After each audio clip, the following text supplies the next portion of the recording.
Welcome. Last week, I talked about the divide between so-called elites and what some of them refer to as God and guns Americans. Could it be that we have a powerful minority attempting to dominate a majority? The Baker Brief with law professor John Baker. Your weekly dispatch from the battlefield of ideas. This is the first of a few programs on the question of concentrated power in this country under what is called the administrative state. But we have to go back to the beginning, and that is after the Civil War. So in this first program, what I want to look at is the development of commerce and industry after the Civil War, the expansion and the newfound prestige of universities, and tie the two of those back to a common underlying idea that unfortunately misdirected some in both of those areas in terms of having them, whether they realized it or not, reject much of the American founding. The period after the Civil War was a dynamic period, certainly in the North and much of the West, not in the South, of course.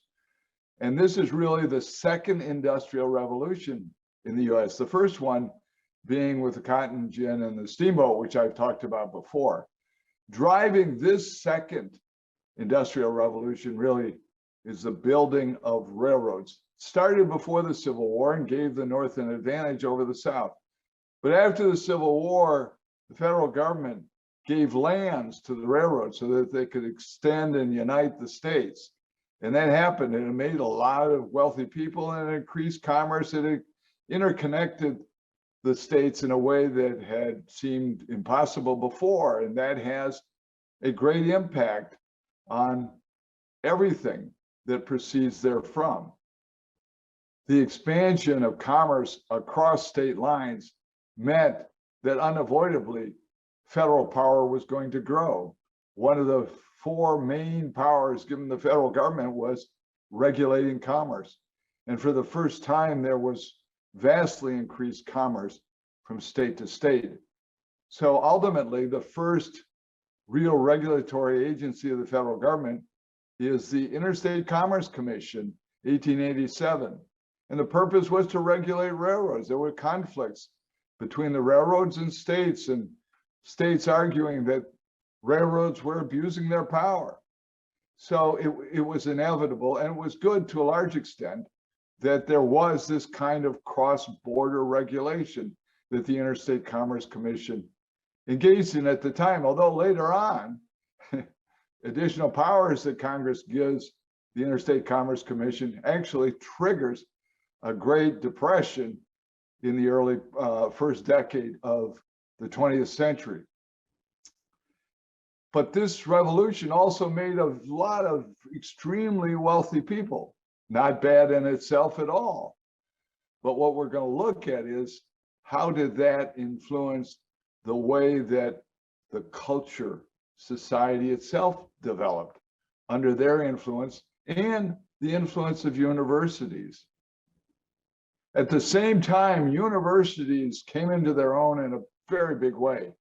1869, Harvard chooses as president Charles W. Eliot, who ends up being president for 40 years and greatly influencing that university. And he looks to his experience in Germany to model the university and change the type of education at Harvard. As I explained in the first video that was an hour length, I went into greater detail. At Harvard at this point, they adopted a different notion of education in terms of catering more to business and engaging in greater specialization.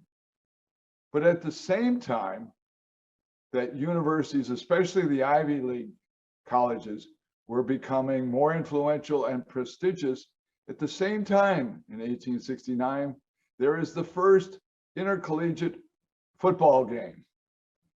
And that game between Rutgers and Princeton is important in the sense that it unites many people, the alums and others, to particular universities. But unfortunately, those who are very loyal to universities often fail to notice what in fact they're teaching. Well, what ideas were young students learning at these Ivy League colleges? Let's look, for instance, at a famous Yale professor, William Graham Sumner, not well known today, but according to Yale itself, quote, Yale's most dynamic teacher of the late 19th and early 20th centuries was Professor William Graham Sumner. Students clamored to enroll in his classes. I want to read to you something for which he was well known out of one of his books.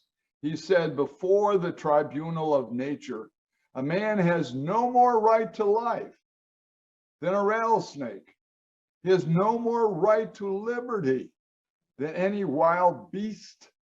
His right to pursuit of happiness is nothing but a license to maintain the struggle for existence. Wow. You couldn't get a much clearer rejection of the truths of the Declaration. Because once you eliminate the notion of creation based on human nature with certain rights, you are going to tend towards domination. I hope you'll join me next week.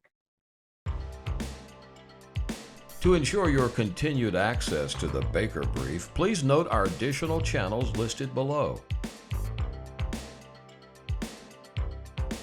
And remember to like and subscribe using the bell icon.